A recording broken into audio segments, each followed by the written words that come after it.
अर्थव्यवस्थामा भन्दा खुल्ला अर्थ र उदार अर्थव्यवस्थामा एक देशबाट अर्को देशमा, एक ठाउँबाट अर्को ठाउँमा सहज रूपमा ज्ञान, सिप, क्षमता, दक्षता र प्रविधिको आप्रवाह सहज रूपमा हुन सक्छ। सुदृढ आर्थिक कूटनीतिका मार्फत एक देशमा भएका ज्ञान, सिप, क्षमता, दक्षता, प्राविधिक सल्लाहहरू अर्को ठाउँमा सहजै ल्याउन सकिन्छ। कन्भिन्सिङ पावरबाट ल्याउन सकिन्छ। नीतिगत सुधार, प्रविधि हस्तान्तरण सम्बन्धी प्रष्ट नीति कानुन बनाउने, लगानीमैत्री वातावरण, प्रविधिका लागि भौतिक पूर्वाधार, स्वशान्त दक्षता, दक्ष जनशक्ति, आर्थिक विकास स्तर, कानुनी क्षमता, अन्तर्देशीय समन्वय, राजनीतिक स्थायित्व, समुद्री, यो हामीले वैदेशिक लगानीमा पढेका कुराहरू सबै प्रविधि हस्तान्तरण वैदेशिक लगानीलाई सँगसँगै हेरेर पढ्न सकिन्छ है। ल यो यसको समस्या चुनौती मैले पछि भन्छु। यसमा मैले तपाईँलाई पछि यसमा बौद्धिक सम्पत्ति अधिकारमा जान्छु सुरुमा म।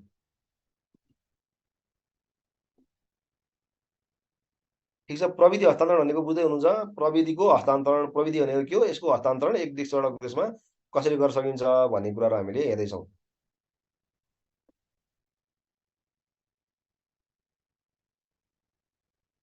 किन यसको टर्मिनोलोजीहरू कमर्स ब्याकग्राउन्ड नहुनेको लागि यसको टर्मिनोलोजीहरू नयाँ नौलो लाग्न सक्छ। त्यही भएर यसको टर्मिनोलोजी चाहिँ एक दुईपल्ट तपाईँले याद गर्ने र घुक्नै गर्नुपर्छ। सुरुमा यो अलि असहज हुनसक्छ है प्रविधि हस्तान्तरणको चाहिँ। यो बौद्धिक सम्पत्ति अधिकार, अब प्रविधि हस्तान्तरणभित्रको एउटा बौद्धिक सम्पत्ति अधिकार, बौद्धिक सम्पत्तिको हस्तान्तरण पनि प्रविधिको हस्तान्तरण हो। प्रविधि हस्तान्तरणभित्र बौद्धिक सम्पत्तिलाई पनि हामीले हेर्छौँ। अब प्रविधि हस्तान्तरण गर्दाखेरि बौद्धिक सम्पत्ति सम्बन्धी अधिकारलाई ख्याल गर्नुपर्छ। प्रविधि भनेको कुनै पनि ज्ञान, सिप, दक्षता, नयाँ नयाँ तरिका, खोज, अनुसन्धानको एक देशबाट अर्को देशमा हस्तान्तरण गर्दै गर्दा त्यो खोज, अनुसन्धान गर्ने, रिसर्च गर्ने व्यक्तिको त्यो रिसर्च त उसको के हो, त्यो प्रविधि जसले रिसर्च गर्यो उसको सम्पत्ति हो, उसको ज्ञानको सम्पत्ति हो, उसको बुद्धिको सम्पत्ति हो। उसको बुद्धिको सम्पत्ति जसले पाए त्यसले हस्तान्तरण गर्छ, हस्तान्तरण भए पनि जसले पाए त्यसले कपी गर्नु पाउनु हुँदैन। त्यो सम्पत्तिमा, त्यो प्रविधिमा त्यो व्यक्तिको अधिकार निहित गराउनुपर्छ। उसको अधिकार बिना, उसको इजाजत बिना कुनै पनि व्यक्तिको सम्पत्ति अर्को व्यक्तिले त्यसै प्रयोग गर्न पाउँदैन। जस्तै हाम्रो जग्गा जमिन अर्को व्यक्तिले आएर हडप्न सक्छ, सक्दैन। त्यसै गरी यो सृजना पनि, यो सृजना अबौद्धिक सम्पत्ति हो। बौद्धिक सम्पत्ति, अबौद्धिक सम्पत्ति, उसको अबौद्धिक सम्पत्ति, उसको सृजनालाई अर्कोले बिना अनुमति, बिना इजाजत प्रयोग गर्न नसक्ने गरी स्थापित गरिएको अधिकार बौद्धिक सम्पत्ति अधिकार हो। त्यही भएर यसलाई प्रविधिको हस्तान्तरणसँग सँगसँगै जोडेर राखिएको हो। मानिसको ज्ञान, सिप, अनुसन्धानबाट सृजित भएका खोज, कलात्मक कार्य, डिजाइन, आविष्कार, सङ्केत आदिलाई बौद्धिक सम्पत्ति भनिन्छ। बौद्धिक सम्पत्ति भनेको मानिसको बुद्धिको प्रयोगबाट, मानिसको बौद्धिक क्षमताबाट, बुद्धिको प्रयोगबाट प्राप्त भएको सृजना हो। मानिसको बुद्धिको प्रयोग गरेर प्राप्त भएको सृजना नै बौद्धिक सम्पत्ति हो। यो व्यक्तिको बौद्धिक क्षमतामा, यो व्यक्तिले बौद्धिक क्षमताको प्रयोग गरेर सृजना गर्छ। त्यसकारण बौद्धिक सम्पत्ति भनेको कानुनी अवधारणा, यो देखिँदैन, यो अदृश्य सम्पत्ति पनि हो। बौद्धिक सम्पत्ति अदृश्य सम्पत्ति हो, अभौतिक सम्पत्ति हो। यसलाई देख्न सकिन्न, छुन सकिन्न हैन सुरुमा। अब पछि बौद्धिक सम्पत्ति स्वरूपको आधारमा चाहिँ पछि आउँछ, सृजनाको रूपमा आउँछ हैन। तर यो सम्पत्ति कानुनी अवधारणा हो। बौद्धिक सम्पत्ति अधिकारले स्रष्टाको, सृजनाकर्ताको बौद्धिक सृजना, उसको आविष्कार, उसको विचारको संरक्षण र प्रवर्धन गर्दछ।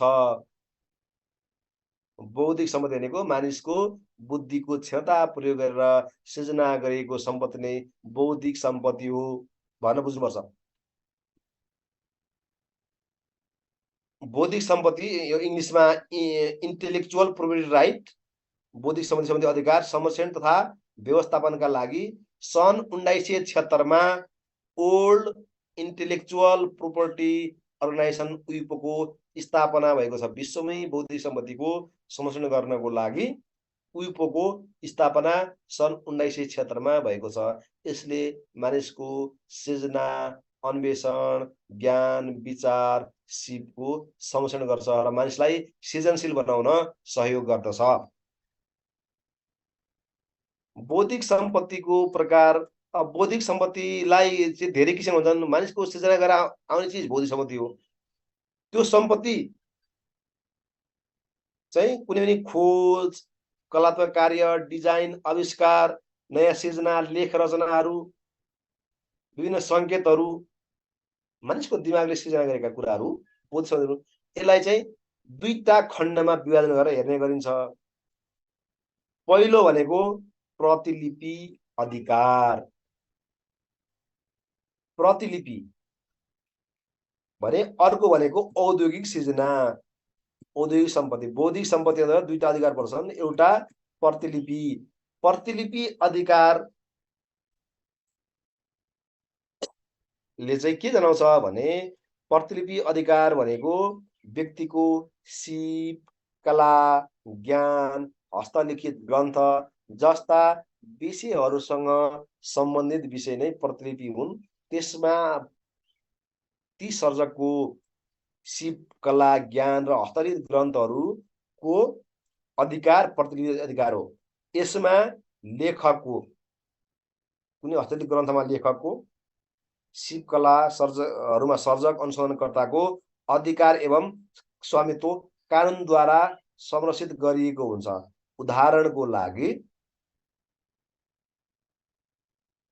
अन्तर्मनको यात्रा जगदीश घिमिरेले लेखे भने अन्तर्मनको यात्रामा त्यसको अधिकार र स्वामित्व कानुनद्वारा उनी लेखकमाथि नै कानुनले उसको लेखकै स्वामित्वमा राखिदिएको हुन्छ। त्यो उसको लेखकको सम्पत्ति हो। लेखकको अनुमति बिना त्यसको अर्को छपाउने, कपी गर्ने, प्रयोग गर्ने अधिकार अरूलाई हुँदैन। उनको अधिकार हुन्छ। उनले आफ्नो आवश्यकता अनुसार उत्पादन गरेर बिक्री गर्न सक्छन्। भनेपछि प्रतिलिपि अधिकार भनेको व्यक्तिको सिप, कला, ज्ञान, हस्तलिखित ग्रन्थ जस्ता विषयसँग संबन्धित हुन्छ। यसमा लेखक, सर्जक, अनुसन्धानकर्ताको अधिकार एवं स्वामित्व कानुनद्वारा संरक्षित गरिएको हुन्छ। कुनै व्यक्तिको कला र सिपको दुरुपयोग नहोस्, कला र सिपको विकास निरन्तर रहोस् भन्ने उद्देश्यले प्रतिलिपि अधिकारको उपयोग गरिन्छ। कुनै व्यक्तिले आफ्नो सृजनाबाट कुनै हस्तलिखित ग्रन्थ बनाउँछ भने त्यो के हो? त्यसमा हुने अधिकार प्रतिलिपि अधिकार हो। प्रतिलिपि अधिकारमा प्राय किताबहरूमा हामीले हेर्न सक्छौँ, त्यहाँ यस्तो दिन्छ, ब्राकेटमा सी लेखिएको हुन्छ, कपिराइट, अल राइट रिजर्भ। यो यसमा चाहिँ कपिराइट भनेको चाहिँ यो सी, यो ब्राकेट सी लेखेर कुनै पनि तपाईँले सामान किन्दाखेरि पनि त्यहाँ कुनै ब्राकेट सी लेखेको देख्नु भने उसले त्यहाँ कपिराइट दर्ता गराएको छ, त्यहाँ अधिकार छ भन्ने बुझ्नुपर्छ। कुनै किताब किन्दा पनि त्यहाँ यसो हेर्नुभयो भने सी लेखेको हुन्छ। अब तपाईँ हामीले पढ्ने लोकसेवा किताब त सबै अब कपी पेस्टका किताबहरू सबै, होइन? एकले अरूले कपी पेस्ट गर्दै आउने हुन्छ। अब त्यसमा त त्यो सी भन्ने कुरै हुँदैन। तर कुनै उपन्यासका कुराहरू, कुनै पनि फिक्सन, नन फिक्सन बुकहरूमा हेर्नुभयो भने त्यहाँ सी लेखेको हुन्छ कतै न कतै, जसलाई चाहिँ कपिराइट, जसमा उसको कपिराइट अधिकार छ भन्ने बुझ्नुपर्छ। उसको अनुमति बिना त्यो पुस्तकको, त्यो लेख रचनाको अरूले कपी गरेर प्रकाशन, प्रसारण गर्न पाउँदैन। प्रतिलिपि अधिकार ऐन 2059ले साहित्य, कला, ज्ञान, विज्ञान लगायतका क्षेत्रमा मौलिक एवं बौद्धिक रूपले प्रस्तुत गरिएको रचनालाई प्रतिलिपि अधिकार अन्तर्गत समेटेको छ। अब प्रतिलिपि अधिकारको महत्त्व के हो त?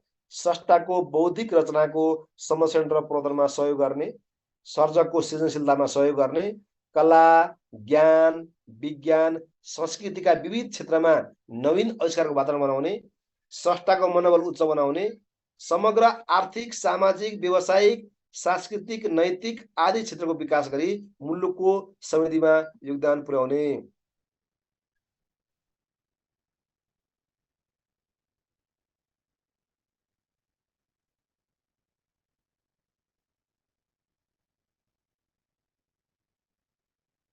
यो चाहिँ प्रतिलिपि अधिकारको प्रयोग हो है। अब औद्योगिक सम्पत्ति, हामीले बौद्धिक सम्पत्तिमा 1 नम्बर प्रतिलिपि अधिकार पढ्यौं, दोस्रो नम्बरमा औद्योगिक सम्पत्ति। औद्योगिक सम्पत्ति भनेको औद्योगिक उत्पादनका क्रममा, औद्योगिक उत्पादनका विषयवस्तुमा, औद्योगिक उत्पादन गर्दाखेरि कुनै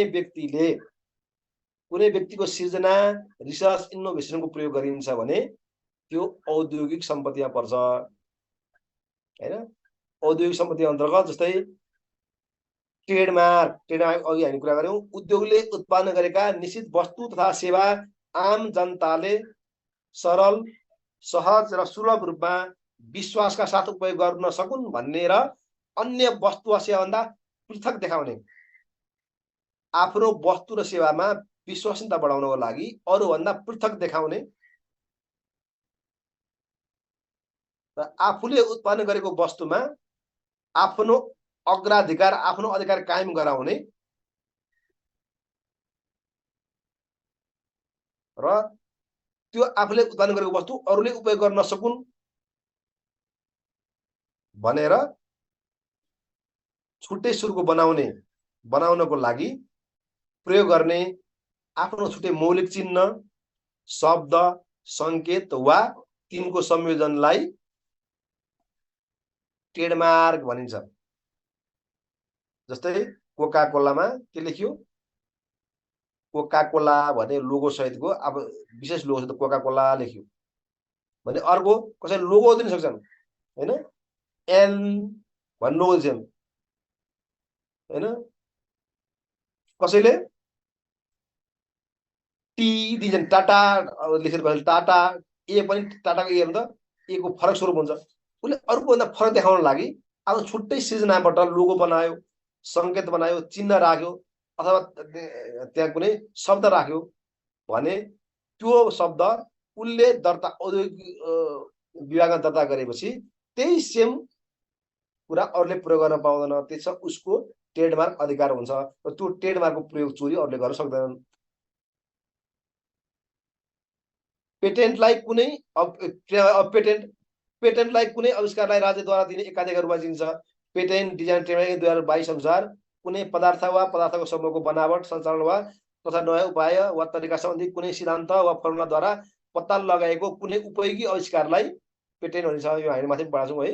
डिजाइन भनेको अरूबाट फरक देखाउने उसको स्वरूप, आकार, डिजाइन हो। त्यस्तै डिजाइनको सामान अरूले बनाउन पाउँदैन। त्यो पनि पेटेन्ट, डिजाइन र ट्रेडमार्क उद्योग विभाग गएर दर्ता गर्नुपर्छ। यसको लागि छुट्टै ऐन पनि छ। यसका अलावा व्यापारिक गोप्यताहरू, उद्योग तथा व्यापारिक उपयोगका लागि प्रयोग गरेको डिजाइन, आर्थिक सूचनाहरू, व्यापारिक योजनाहरू, सेवाग्राहीको नामावली, प्रविधि तथा अघोषित उत्पादनहरू कुनै खास अवस्थामा गोप्य राख्नुपर्छ। ट्रेड सेक्रेटरीले गोप्य राख्ने पनि उसको अधिकार हो, त्यो अधिकार विषय हो। उसले त्यो चाहिँ कसैले भन्दैमा उसले चाहिँ खुला गर्नुपर्छ भने छैन। जस्तै कोका कोलामा के मिसाउँछ भने उसको ट्रेड सेक्रेट हो, उसले त्यो अरूलाई खुला गर्न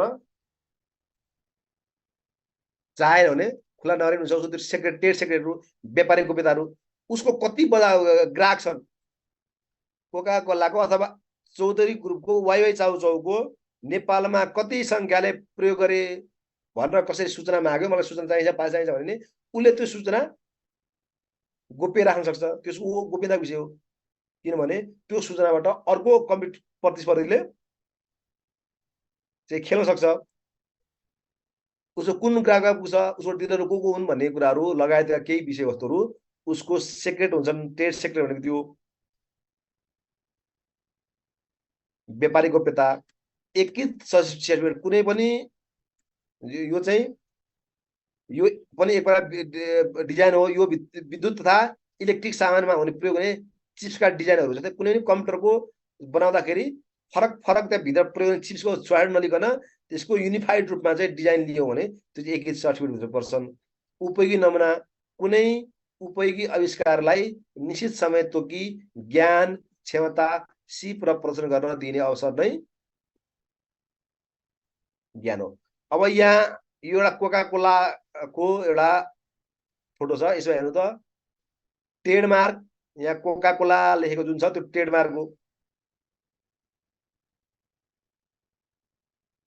पेटेन्ट यो अरूभन्दा फरक देखाउने, यसको सिर्जना गर्ने यो नयाँ उसको सिद्धान्त हो। यहाँ जस्तैले यसको बिर्को अरूभन्दा उसको फरकपना छ। यहाँ उसको आफ्नै डिजाइन हो। ट्रेड सिक्रेट यो के मिसाएको छ, यो उसको गोप्यताको विषय हो।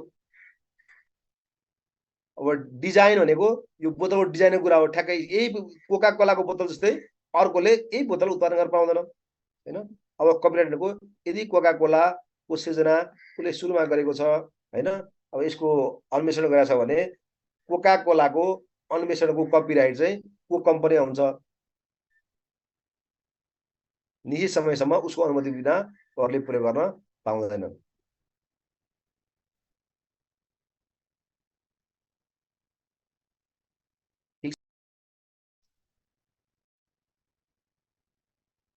यो प्रविधि हस्तान्तरण र बौद्धिक सम्पत्ति अधिकारको केही टेक्निकल टर्मोलोजीहरू तपाईँले 2-4 पटक पढ्नुपर्छ हैन। यसलाई अलिअलि कन्फ्युजन हुन्छ सुरुमा तपाईँको यो शब्दावलीमा परिचित हुनुहुन्न भने हैन। यो विषय के छ लेख्दै जानु है।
कपिराइट गर्न सी लेखेर मात्र हुन्छ कि हुँदैन, कि दर्ता गर्नुपर्छ भनेर सोध्नु भएको छ।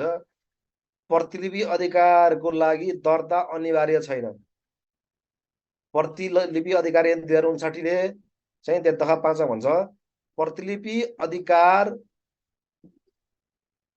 लागि प्राप्त गर्न लागि कुनै रचना, ध्वनि, अङ्क अथवा त्यसको प्रचार प्रसारण गर्न लागि दर्ता गर्न अनिवार्य छैन। तर कसैले स्वेच्छाले दर्ता गर्न चाहेमा चाहिँ दर्ता गर्न सक्नेछ भनेको छ। तर दर्ता गर्न अनिवार्य छैन। सुरुमा जसले निकालेको छ हैन उसले चाहिँ आफ्नो कपिराइट त्यसमा रिजर्भ गर्न सक्छ, दर्ता गर्न अनिवार्य हुँदैन।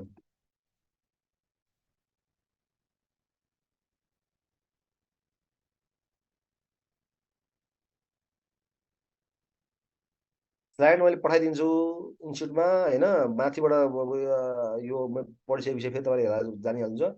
यो स्लाइड चाहिँ जान्छ, हिजोसम्मको स्लाइड सबै गइसकेको जस्तो लाग्छ मलाई हिजो बेलुका। ठिक छ है। अब यसमा हामीले बौद्धिक सम्पत्ति अधिकार अन्तर्गतका दुईटा कुरा हेर्यौँ। बौद्धिक सम्पत्ति अधिकार के हो? मानिसको बुद्धिको क्षमताको प्रयोग गरेर सृजना भएको सम्पत्ति नै बौद्धिक सम्पत्ति हो। यो कानुनी अवधारणा हो हैन। यसको संरक्षणको लागि उहीको कुरा हामीले गरिहाल्यौँ। र यसको प्रकार भनेको दुई प्रकार, एउटा प्रतिलिपि अधिकार र अर्को औद्योगिक सम्पत्ति सम्बन्धी अधिकार। यो दुईटा कुरालाई बौद्धिक सम्पत्ति अधिकारको रूपमा बुझ्नुपर्छ। अब बौद्धिक सम्पत्ति अधिकार विदेशी लगानीमा बौद्धिक सम्पत्ति अधिकार भनेको औद्योगिक सम्पत्तिको अधिकारलाई बढी जोड दिइन्छ। किनभने विदेशी लगानी त्यो देशमा सहज रूपमा आउँछ जुन देशमा बौद्धिक सम्पत्ति सम्बन्धी स्ट्रङ कानुन हुन्छ। विदेशी लगानी आउँछ, उसले उत्पादन गर्छ, तर उसको उत्पादनको ट्रेडमार्क, पेटेन्टहरू, डिजाइनहरू चोरेर जथातथै अर्को देशले उत्पादन, अर्को कम्पनीले देशभित्र उत्पादन गर्यो, तर राज्यले त्यो अर्को कम्पनीलाई कारबाही गरेन भने त्यहाँ विदेशी लगानीले आएर मुनाफा आर्जन गर्न सक्दैन। त्यस्तो देशमा जहाँ बौद्धिक सम्पत्ति सम्बन्धी कानुनको प्रयोग प्रभावकारी छैन त्यहाँ विदेशी लगानी आउने सम्भावना क्षीण हुन्छ। र त्यो देशमा नयाँ नयाँ सृजनाको पनि अवस्था सिर्जना हुन्छ। किनभने नयाँ नयाँ सृजना गरेर, नयाँ नयाँ इनोभेसन गरेर, नयाँ नयाँ स्टार्टअप फन्डहरू ल्याएर, इन्टरप्रिनियर गरेर कुनै नयाँ वस्तु उत्पादन गरेर बिक्री गर्ने सोच जाँगरहरू मर्छन्। किनभने कुनै पनि नयाँ कुरा आविष्कार गरेर सृजना गर्नलाई लामो समय लाग्छ, तर त्यो कपी गरेर थोरै समय हुन्छ, अनि उसले प्रतिफल प्राप्त नहुनेलाई त्यो जाँगर मर्छ। त्यही भएर बौद्धिक सम्पत्ति संरक्षण अधिकार र प्रविधि हस्तान्तरण सँगसँगै हामीले हेर्नुपर्छ। यसलाई वैदेशिक लगानीसँग पनि सँगै जोड्नुपर्छ। अब बौद्धिक सम्पत्ति संरक्षण के को लागि? आविष्कार, लेख तथा स्रष्टाको बौद्धिक सम्पत्तिमाथिको अधिकारको प्रत्याभूति गर्ने, पेटेन्ट अधिकार सुरक्षित गर्ने, विदेशी लगानी आकर्षण गर्ने, रोजगारी अवसरहरू सृजना गर्ने, विदेशी प्रविधि हस्तान्तरणमा सघाउ हुन तथा पूर्वता संरक्षण गर्न, उद्योग व्यवसाय मैत्री वातावरण अभिवृद्धि गर्न, हैन, यो हुन्छ। अब बौद्धिक सम्पत्ति संरक्षणलाई के व्यवस्था छ त?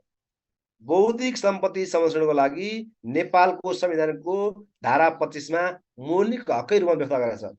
त्यहाँ मौलिक हकमा सम्पत्तिको हक छ। हेर्नुहोस्, त्यहाँ के भन्छ? प्रत्येक नागरिकलाई कानुनको अधीनमा रही सम्पत्ति आर्जन गर्ने, भोग गर्ने, बेचबिखन गर्ने, व्यावसायिक लाभ प्राप्त गर्ने र सम्पत्तिको अन्य कारोबार गर्ने हक हुनेछ भन्छ। र यो सम्पत्ति भनेको चल अचल लगायत सबै सम्झनुपर्छ र यो बौद्धिक सम्पत्तिलाई सबै जनाउँछ। यो सम्पत्तिले भनेपछि यो सम्पत्तिको हकमा बौद्धिक सम्पत्तिको हकसँग समेटिन्छ। संविधानले सम्पत्ति भनेको बौद्धिक सम्पत्तिलाई जनाउँछ। तसर्थ बौद्धिक सम्पत्तिको आर्जन गर्ने, सिर्जना गर्ने, भोग गर्ने, बौद्धिक सम्पत्तिको बेचबिखन गर्ने र त्यसबाट व्यापारिक लाभ प्राप्त गर्ने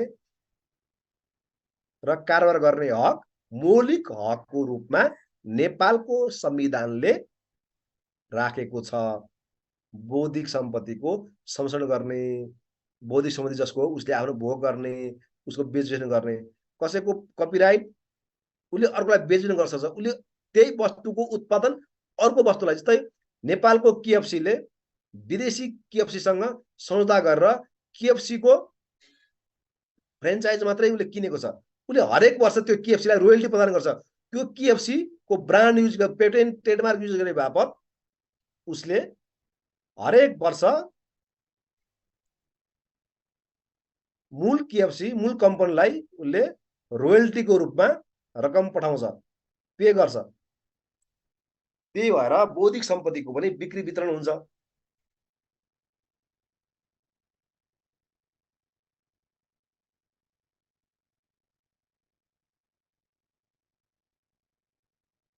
कोका कोला आज विश्वका अधिकांश देशमा उत्पादन हुन्छन्, तर त्यो जसले उत्पादन गर्छ त्यो चाहिँ मूल कोका कोला कम्पनीसँग सम्झौता गरेर शर्तहरू राखेर त्यो कोका कोलाले अधिकार प्रदान गर्छ र त्यो अधिकार प्रदान गरे बाद उसले त्यहाँबाट ठुलो रकम उसले प्राप्त गर्छ। उसले हरेक बिक्रीमा कसैले बिक्रीमा यति % कमिसन प्राप्त गर्ने प्राप्त गर्छन्। कसैले वार्षिक रूपमा मलाई यति दिए, जति पनि उत्पादन गर भनेर प्राप्त दिन्छन्। उसले आफ्नो ट्रेड नामहरू, आफ्नो डिजाइनहरू, पेटेन्टहरू, आफ्नो अधिकारहरू, बौद्धिक सम्पत्ति सम्बन्धी अधिकारहरू अरूलाई हस्तान्तरण गरेर बेचबिखन गरेर प्रयोग गर्न दिएर व्यावसायिक लाभ प्राप्त गर्दछन्। तर बौद्धिक सम्पत्तिको अधिकार जहिले पनि औद्योगिक उत्पादनमा, औद्योगिक क्षेत्रमा, लगानीको क्षेत्रमा टटकारो रूपमा उठ्ने गरेको विषय हो। अब यस सम्बन्धमा अब बौद्धिक राष्ट्रिय बौद्धिक सम्पत्ति नीति 2073 पनि छ। पेटेन्ट डिजाइन ट्रेड 2022 अघि हामीले कुरा गरिहाल्यौँ। प्रतिलिपि अधिकार 2059। विश्व बौद्धिक सम्पत्ति संगठनको सदस्य बनेको छ हामीले 1997 मा उइपोको, हैन। अब WTO ले पनि बौद्धिक सम्पत्तिको संरक्षण गर्नको लागि राष्ट्रहरूले कानुन बनाउनुपर्छ भनेको छ, हैन। उद्योग मन्त्रालयमा बौद्धिक सम्पत्ति दर्ता गर्ने, उद्योग विभाग, कम्प्युटर कार्यालयमा बौद्धिक सम्पत्तिको दर्ता गरेर यसको नियमन गर्छन्। प्रतिलिपि अधिकार कार्यालय, trade related aspect of intellectual right सम्बन्धी व्यवस्था, त्रिसु व्यवस्था छ, यो WTO अन्तर्गत छ, हैन। यसरी विभिन्न व्यवस्थाहरू यसको अन्तर्गत छन्। सरसर हेर्न सक्नुहुन्छ है। अब प्रविधि हस्तान्तरण सुन बौद्धिक सम्पत्तिको। अब बौद्धिक सम्पत्तिको लागि चाहिँ अब नेपालमा यसको संरक्षणमा के समस्या छन् त? नेपालमा बौद्धिक सम्पत्ति संरक्षण गर्नको लागि, बौद्धिक सम्पत्तिको अधिकार संरक्षण गर्नको लागि के समस्या देखेका छन्? हाम्रोमा विदेशी लगानी कर्ताले सधैँभरि क्वेसन उठाउने भनेको तिमीहरूको देशमा बौद्धिक सम्पत्तिको संरक्षण नै छैन, त्यहाँ कसैले हाम्रो पेटेन्टहरू हाम्रो कपिराइटहरू उल्लङ्घन गरे भने कानुन गर्ने के कारबाही नै गर्दैनौ। नक्कली उत्पादनको बेचबिखन हुन्छ, सहज रूपमा आयात र बेचबिखन हुन्छ भनेर क्वेसन गर्छन्। किन संरक्षण गर्न सकिएको छैन त बौद्धिक सम्पत्तिलाई हामीले? है बौद्धिक सम्पत्ति संरक्षण सम्बन्धी विद्यमान कानुनहरूको प्रभावकारी कार्यान्वयन छैन। कानुन छन् जस्तै हामीले हेऱ्यौँ, प्रतिलिपि अधिकार ऐन छ, पेटेन्ट डिजाइन र ट्रेडमार्क ऐन छ हैन। अब संविधानमै संशोधन कानुन पनि छन्। विभिन्न कानुन हुँदाहुँदै पनि त्यसको प्रभावकारी कार्यान्वयन गर्न सकेका छैन। जसले त्यसको कानुन उल्लङ्घन गर्छ त्यसलाई कारबाही गर्न सकेका छैन, कानुन राम्रो हुन सकेका छैन। सम्बद्ध निकायको फितलो अनुगमन कारबाही उद्योग विभाग कम्युनिकेसन कार्यालयहरूले अनुगमन गर्ने कारबाही गर्न सकेका छैनन्। सरकारको प्राथमिकतामा बौद्धिक सम्पत्ति संरक्षण परेकै छैन।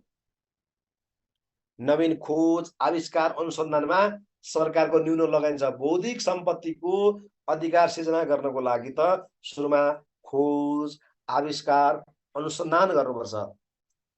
रिसर्च इनोभेसन एन्ड डेभलपमेन्टमा सरकारको लगानी न्यून हुँदाखेरि हाम्रा निजी क्षेत्र र नागरिकहरू सृजनशील बन्न सकिरहेका छैनन्, बौद्धिक सम्पत्तिको सिर्जना गर्न सकिरहेका छैनन्। स्रष्टा सर्जक पनि आफ्नो उत्पादन वा सृजनाप्रति सचेत छैनन्। आफूले उत्पादन गरेको सृजना गरेको चिजहरू कसैले त्यो कपिराइट उल्लङ्घन गर्यो भने त्यसप्रति पनि उदासीन बस्छन्, उजुरी गर्ने त्यसप्रति त्यहाँ सचेत छैन भनेको। राष्ट्रिय तथा अन्तर्राष्ट्रिय निकायहरूसँग समन्वय तथा सहकार्यको कमी छ। चोरी गरिएका र नक्कल गरिएका सामानको प्रयोग छ हैन। हाम्रोमा एडिडास कम्पनी लेखेको सामानहरू आउँछन्, अधिकांश नक्कली आउँछन्। डुप्लिकेट सामानहरू हामीले लुगा जुत्तामा एडिडास लेखेको 200, 300, 500 मा हामीले लुगा जुत्ता पाउँछौँ। त्यो सबै के हो? उसको औद्योगिक सम्पत्तिको हनन हो।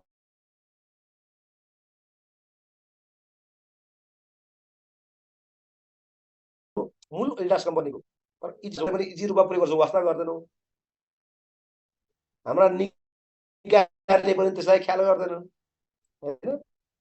फिल्मको जथाभावी प्रतिलिपि बनाई बेच्ने हामीले थाहा पाएका छौँ। फिल्मको जथाभावी रूपमा रोकिने भिडियो खिच्ने र युट्युबमा हालिदिने, जसले गर्दा एउटा व्यक्तिलाई आत्महत्या गर्नु पर्यो बिचमा हैन। छक्का पर्दा केसमा जथाभावी रूपमा फिल्मको प्रयोग प्रतिलिपि बनाउने र बिक्री वितरण गर्ने, अरूको लेख रचना वा सृजना बिना अनुमति प्रयोग गर्ने र सार्ने। मानिसहरू हैन गर्नु हुँदैन, यो अर्काको सृजनाको सम्मान गर्नुपर्छ भन्ने कमी पनि छ र अर्को सृजनाको त्यसै प्रयोग गर्नु हुँदैन भन्ने पनि कमी छ। जनचेतनाको कमी छ, जनचेतनाको कमी छ।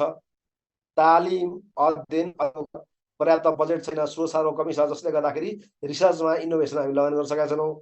मौलिक तथा ऐतिहासिक ग्रन्थ र रैथाने प्रविधिको संरक्षणमा उदासीनता छ।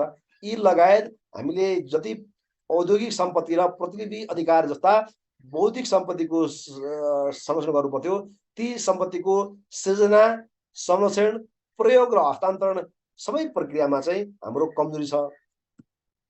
अब कसरी सुधार गर्ने त भन्दाखेरि ऐन र नियमावलीको प्रभावकारी कार्यान्वयन गर्ने हो। ऐन नियम छ तर त्यसको कार्यान्वयन हुनु पर्यो। सरकारले त्यसलाई प्राथमिकता राख्नु पर्यो। कानुन उल्लङ्घन गर्नेलाई कडाभन्दा कडा कारबाही व्यवस्था गर्नु पर्यो, कारबाही गर्नु पर्यो, दण्डहीनताको अन्त्य गर्नु पर्यो, कानुन राज्यको स्थापना गर्नु पर्यो, नैतिकता र व्यावसायिक इमानदारिता कायम राख्नु पर्यो, संस्थागत व्यवस्था गर्ने चाहिँ शुद्धिकरण गर्ने, उद्योग विभाग कम्युनिकेसन कार्यालयहरूलाई चाहिँ सुदृढ बनाउने, सक्षम बनाउने, कर्मचारीहरूको संस्थाको प्रशासन गर्ने, इन्टेलिजेन्स इन्फर्मेसनमा पहुँच पुर्याउने, बौद्धिक अधिकारयुक्त वस्तुको उत्पादन पुनरुत्पादन व्यापार व्यवसाय गर्दा सर्जक उत्पादनको अनुमति दिनुपर्ने व्यवस्था अनिवार्य गर्ने,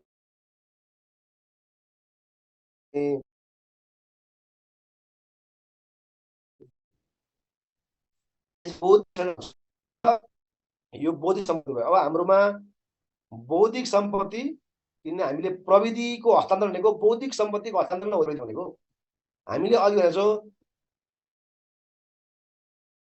प्रविधिको हस्तान्तरण सँगसँगै बौद्धिक सम्पत्ति हस्तान्तरणमा बौद्धिक प्रविधि के हो? मानिसको ज्ञान, काम गरेर विधि टेक्निकहरू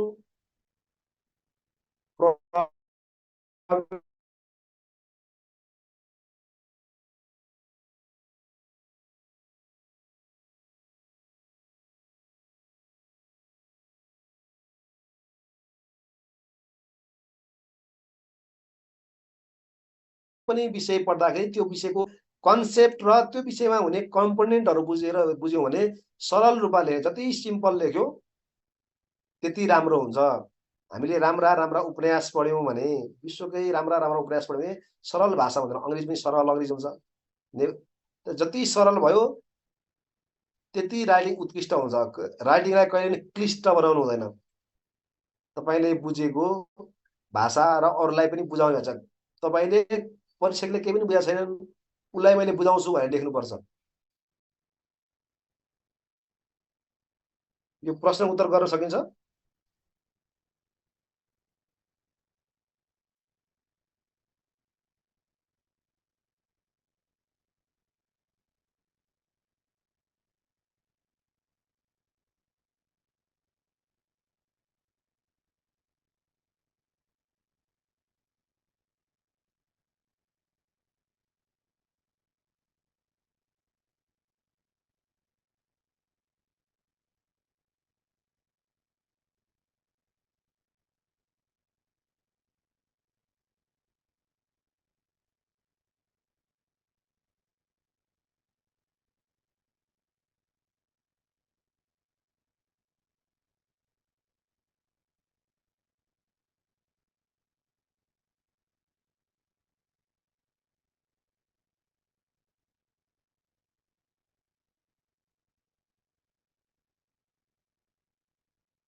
तपाईँले यो प्रश्नहरूको उत्तर सहज रूपमा गर्न सक्नुहुन्छ कि सक्नुहुन्न, अथवा यो टपिक बुझ्नुभयो कि बुझ्नु भएन, मलाई कतिले बुझ्नुभयो कतिले बुझ्नु भएन, तपाईँले सबैजनाले एकपल्ट बुझे अथवा बुझिन भनेर मेसेज गर्नु त सबैले एकपल्ट।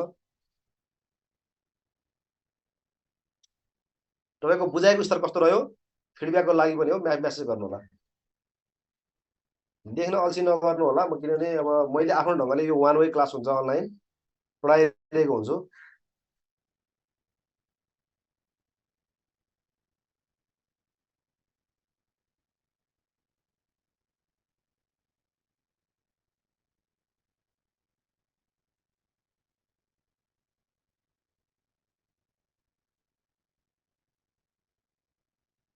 तपाईँले आफ्नो प्रश्न सोध्न र आफ्नो धारणा व्यक्त गर्न अल्छी गर्नु भएन है।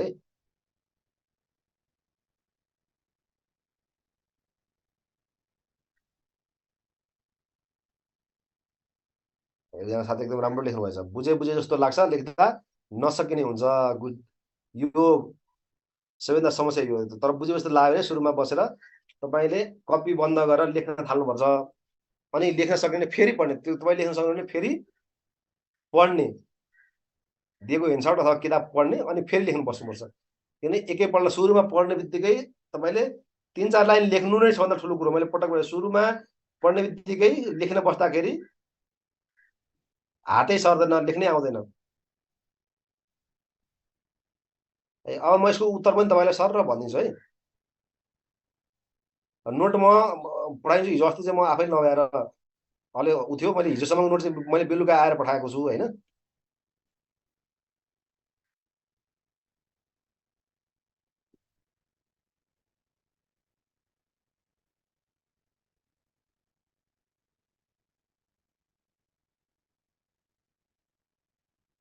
धेरैले मजाले बुझे भन्नु फिडाइदिनु भएको छ, सबैलाई एकदम मलाई खुसी लागेको छ। मैले नोट पठाइदिएको छु, आज माग्नु होला है। अब टेक्नोलोजी ट्रान्सफरको विधि तरिकाहरू चाहिँ मैले विदेशी लगानी ऐन 2071 उल्लेख गरेका विधि तरिकाहरू यहाँ माथि उल्लेख गरिदिएको थिएँ त, यहाँ हेर्नु त। कसरी गर्न सकिन्छ भन्ने हिसाबले माथि छ है एउटा यहाँ लगानी ऐनमा कसरी गर्न सकिन्छ भने हक हस्तान्तरण गरेर एसाइनमेन्ट दिएर एउटा व्यक्तिसँग भएको एउटा संस्थासँग भएको एउटा मुलुकसँग भएको प्रविधि अर्को मुलुकलाई अर्को व्यक्ति अर्को संस्थालाई एक व्यक्तिबाट अर्को व्यक्तिलाई अधिकार हस्तान्तरण गरेर पनि प्रविधि हस्तान्तरण गरिन्छ। जस्तै तपाईँ हामीले बोकेको मोबाइल ल्यापटप कम्प्युटरहरू हामीले किनेका हुन् नि त, त्यो हक हस्तान्तरण गरेर प्रविधि पायौँ हामीले, एउटा हकै हस्तान्तरण गरेर हुन्छ भने अर्को उपयोगको इजाजत मात्रै, यो चाहिँ मेरो यो प्रविधि तिमीले यति वर्षसम्म यति समयसम्म उपयोग गर्न सक्छौ, मेरो यो फर्मुला पेटेन्ट यति वर्षसम्म उपयोग गर्न सक्छौ भनेर उपयोगको इजाजत मात्रै दिएर हुन्छ, युजर लाइसेन्स दिएर मात्रै पनि गर्न सकिन्छ। सीमित समयसँगै उसको शर्त कन्डिसन अनुसार लाइसेन्स दिने, त्यो अवधिपछि फेरि उसको अधिकार समाप्त हुन्छ। उपयोग अधिकार दिएर अर्को प्राविधिक जानकारी प्रदान, टेक्निकल नो हाउ सेयरिङ गरेर एउटा व्यक्तिसँग भएको प्राविधिक जानकारी उसको किन्ने प्रविधि भनेको त क्षमता दक्षता हो, सिप पनि हो, सिप सिकाइदिने, अर्को व्यक्ति सिप सिकाइदिने, सेयरिङ गरिदिने, बढाउनु हुन सक्छ। अनि फ्रेन्चाइजिङ दिने, प्राविधिक सहभागिता जनाउने, त्यो प्रयोग गर्न दिने फ्रेन्चाइजिङ। जस्तो फ्रेन्चाइजिङको नेपालको केएफसीले बाहिरको केएफसीसँग प्रयोग गर्ने फ्रेन्चाइज दियो, त्यसमा सहयोग जनायो, उसले त्यो बाबत चाहिँ उसलाई रोयल्टी तिर्ने होइन। अब कोका कोला कुरा गर्नु हो भने त्यस्तै हुन्छ, फ्रेन्चाइजिङबाट दिने। यसरी विभिन्न माध्यमबाट विभिन्न विधिबाट चाहिँ हस्तान्तरण गर्न सकिन्छ भन्ने हो प्रविधि हस्तान्तरण है। अब यो प्रश्नको मैले तपाईँलाई सरसर उत्तर मैले थोरै भनिदिन्छु है त। तपाईँले प्रविधि यसमा के भन्छ, बौद्धिक सम्पत्तिको अधिकार भन्नाले के बुझ्नुहुन्छ? अब माथिमा के पढ्नु छोड्नुहुन्छ, अब बौद्धिक सम्पत्तिको अधिकार। अब यहाँ सुन शब्द विन्यास गरेर लेख्नुहोस् तपाईँले। मानिसमा रहेको बुद्धिको प्रयोग गरेर, बुद्धिको प्रयोगबाट सिर्जना भएको सम्पत्ति नै बौद्धिक सम्पत्ति हो। यसमा औद्योगिक सम्पत्ति र प्रतिलिपि अधिकारहरू पर्दछन् होइन, प्रतिलिपि अधिकार र औद्योगिक सम्पत्तिहरू पर्दछन्। अर्थात् बौद्धिक सम्पत्तिभित्र व्यक्तिको सृजना कलाको रूपमा हस्तलिखित ग्रन्थहरू, पेटेन्ट, डिजाइन, ट्रेडमार्कहरू, ट्रेड सेक्रेटहरू पर्दछन् भनेर आफ्नो हिसाबले लेख्नु न। ठ्याक्कै परिभाषा एकदम मिलाएर हुबहु मिलाएर एकदम शब्द बुनेर लेख्नुपर्छ भन्छ। तपाईँले जे बुझ्नु भएको छ त्यसलाई सर बग्ने गरी लेख्नुपर्छ। सुरुमा बग्ने जति लेख्दै गयो त्यसपछि त्यसलाई संयोजन गर्दै गर्दै पछि राम्रो हुनसक्छ। सुरुमा तपाईँले बुझेको कुरा लेख्ने हो। बौद्धिक सम्पत्ति भनेको मानिसको बुद्धिको प्रयोग गरेर सृजना भएको सम्पत्ति नै बौद्धिक सम्पत्ति हो। उदाहरणको लागि मानिसमा रहेको ज्ञान, सिप, क्षमताको प्रयोग गरेर उत्पादन हुने, सृजना हुने कुनै लेख, रचना, साहित्य हुन सक्छ। अर्को औद्योगिक सम्पत्ति, पेटेन्ट, डिजाइन, ट्रेडमार्क, फर्मुलाहरू, यिनै बौद्धिक सम्पत्ति हुन्। बौद्धिक सम्पत्तिलाई प्रतिलिपि अधिकार र औद्योगिक सम्पत्ति गरी दुई भागमा विभाजन पनि हेरिन्छ भनेर उल्लेख। तपाईँले जे बुझ्नु भएको छ त्यसरी उल्लेख गर्न जाने, किनभने तपाईँले बुझेको कुरा त्यसरी उल्लेख गर्दै जानु भने सहज हुन्छ, राइटिङ पनि स्पिड बन्छ र त्यो सरल पनि बन्छ। ठ्याक्कै यहाँ जे परिभाषा छ किताबमा जे छ मैले लेखेको छ त्यही उल्लेख गर्नुपर्छ नि छैन, लेख्दै गएपछि आफै आउँछ है। किन पेटेन्ट, डिजाइन, ट्रेडमार्क कुराहरू छोड्नु भएन, औद्योगिक सम्पत्ति र प्रतिलिपि सँगसँगै राख्ने। अनि मानिसको बुद्धिको प्रयोग गरेर सृजना हुने सम्पत्ति नै बौद्धिक सम्पत्ति हो। यो व्यक्तिको बौद्धिक क्षमता प्रयोग गरेर सृजना हुन्छ। मानिसको ज्ञान, सिप, अनुसन्धानबाट सृजित भएका खोज, कलात्मक कार्य, डिजाइन, आविष्कार, सङ्केत आदिलाई बुझिन्छ भनिदिने बौद्धिक सम्पत्ति हो। बौद्धिक सम्पत्ति अधिकारको व्यवस्थापन गर्नको लागि वर्ल्ड इन्टेलेक्चुअल प्रोपर्टी राइटको व्यवस्था गरेछ भनेर उल्लेख गर्ने। अनि यसमा प्रति अधिकार पर्छ, यसमा औद्योगिक सम्पत्ति पर्छ, यसरी सरसर लेख्ने होइन। अनि त्यसपछि बौद्धिक सम्पत्ति हो। यस्तो क्वेसन बौद्धिक सम्पत्ति के हो भनेर सोध्ने, अधिकार के हो भन्दाखेरि यस्तो क्वेसन 2 नम्बर 3 नम्बर सोध्ने हो। यसमा तपाईँले त्यो अनुसारको सर र यो भनेको के हो भने बौद्धिक सम्पत्ति मानिसको बुद्धिको प्रयोग गरेर सृजना भएको सम्पत्ति बौद्धिक सम्पत्ति हो भनेर लेख्न सुरु गरेपछि बिस्तारै आउँछ। अनि नेपालमा के संस्थागत कानुनी व्यवस्था छन् भन्दाखेरि संस्थागत व्यवस्था के छन् अघि भनेछौँ, कमन रजिस्टरको कारणले उद्योग विभाग, उद्योग वाणिज्य आपूर्ति मन्त्रालयहरू, संस्कृति पर्यटन नागरिक उड्डयन मन्त्रालयहरू, नेपालमा प्रतिनिधि अधिकार रजिस्टरको कार्यालय, होइन, रोयल्टी सङ्कलन गर्ने रोयल्टी सङ्कलन समाजहरू, राष्ट्रिय बौद्धिक सम्पत्ति परिषदहरू, उद्योग विभागहरू, यो संस्था व्यवस्था भयो। कानुनमा धारा 25मा सम्पत्तिको हक अन्तर्गत बौद्धिक सम्पत्तिलाई के गरेछ, मौलिक हकको रूपमा व्यवस्था गरेछ। पेटेन्ट, डिजाइन, ट्रेडमार्क ऐन 2022 छ, प्रतिनिधि अधिकार ऐन 2059 छ, प्रतिनिधि अधिकार नियमावली 2061 छ, बौद्धिक सम्पत्ति नीति 2073 छ। यो भन्दै गएपछि अब के गर्ने त्यसपछि? अब बाँकी वैदेशिक लगानी प्रविधि हस्तान्तरण ऐन 2075 छ, वैदेशिक लगानी नीति 2071 छ। अब यो उद्योगसँग जोड्ने भएकोले औद्योगिक नीतिले पनि यसलाई उल्लेख छ। उद्योगसँग जोड्ने भएकोले उद्योग नीति 2067 छ, वाणिज्य नीति 2072 छ। अनि डब्ल्युटिओको कुरा, उइपोको कुरा हामीले गरेका छौँ, ट्रिप्सको कुरा गरेका छौँ, होइन। अब विश्व बौद्धिक सम्पत्ति सङ्गठनको सदस्य लिएको छ 1997 मा। 2004 सालमा विश्व व्यापार सङ्गठनको सदस्य भएपछि हामीले बौद्धिक सम्पत्ति अधिकार संहिताको पक्ष राष्ट्र भएको छौँ। बौद्धिक सम्पत्ति सम्बन्धी अधिकार ट्रिप्स, त्यो मैले माथि उल्लेख गरेको छु, त्यसको हामी पक्ष राष्ट्र छौँ। साहित्य कलाको सृजना संरक्षण गर्नको लागि बर्न महासन्धिको हामी पक्ष राष्ट्र छौँ, होइन। यसरी तपाईँ जति सकिन्छ तपाईँले जाने बुझाएको कुराहरू लेख्दै लेख्दै जाँदै यो सकिहाल्नुहुन्छ लेख्न। यो सर एकपल्ट पढ्नुभयो भने यो सकिन्छ, यो सहज छ। अब प्रविधि हस्तान्तरण भनेर के बुझ्नुहुन्छ? प्रविधिको हस्तान्तरण भनेको प्रविधि हस्तान्तरण हो। प्रविधिको एक देशबाट अर्को देशमा, एक व्यक्तिबाट अर्को व्यक्तिमा, एक संस्थाबाट अर्को संस्थामा हस्तान्तरण हुने, प्रवाह हुने प्रविधि हस्तान्तरण हो। अब प्रविधि भनेको के हो? सुरुमा तपाईँ यो लेख्न अप्ठ्यारो भने सुरुमा प्रविधि भनेको के हो? प्रविधि भनेको मानिसको ज्ञान, सिप, दक्षता, सृजनाबाट सेनाको उपजको रूपमा आउने नयाँ नयाँ खोज, अनुसन्धान, अन्वेषण नै प्रविधि हुन्।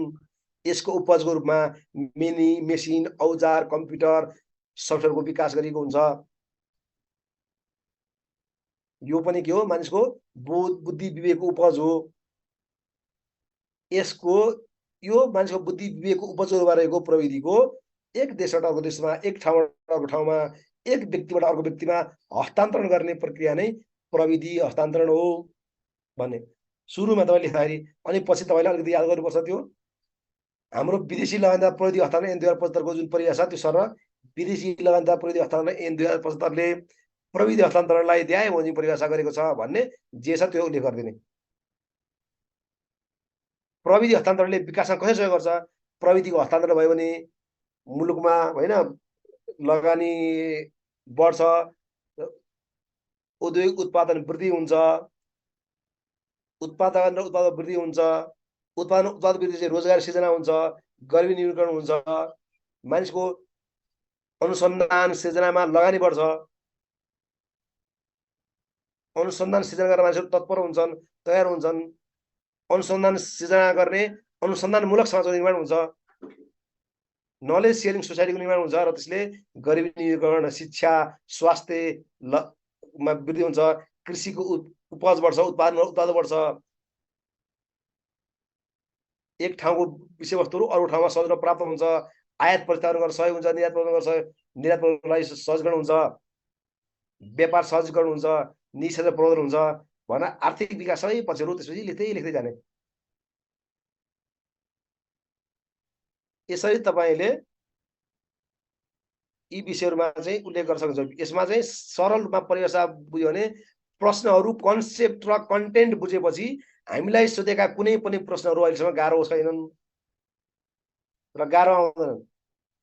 प्रश्न अलिकति ट्विस्ट गरेर अर्को टपिकसँग जोडिदिने हो। कन्टेम्पोरेरी इस्यु, समसामयिक मामिलामा एउटा टपिकबाट अर्को टपिकमा जोड्दाखेरि मान्छे धेरै भुलेर धेरै मान्छे त्यसमा फेल हुने गर्छन्। किन?